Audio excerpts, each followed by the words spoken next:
ចិត្តទៅអ្នកកូនទាវ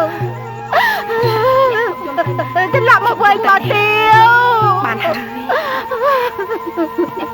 កូនទាវឈប់យំទៅណា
នាមើលជំនុំទោស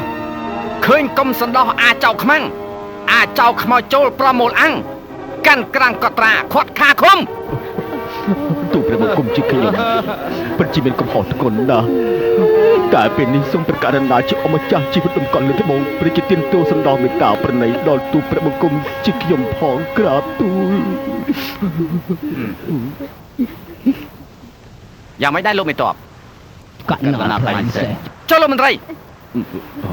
សូមក្រាបបង្គំទូលព្រះករណាជាអង្គម្ចាស់ជីវិតដង្កល់លើត្បូងយើងខ្ញុំប្រកាសណាបានជំនុំកាត់ក្តីរួចហើយពួកអ្នកដែលជួយធ្វើការក្នុងរឿងសម្រាប់លោកមើលឯកព្រោះគ្នាមិនដឹងរឿងមកតាមគេតាមឯងដោយខ្លាចអំណាចអរជូនហេតុនេះអ្នកទាំងអស់នោះត្រូវបញ្ចូលជាអ្នកងារក្រាបទូល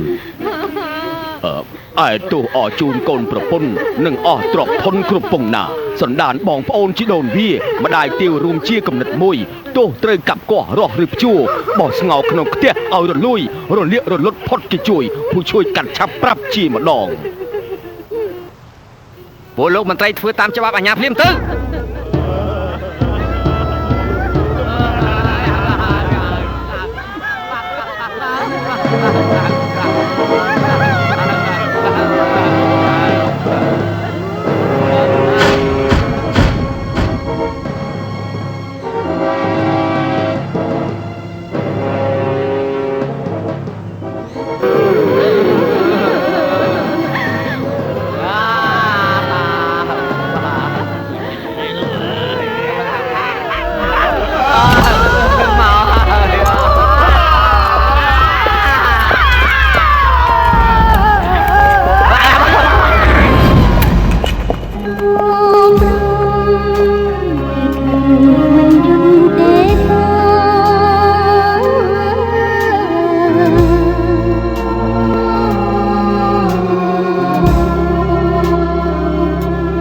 ស្នេ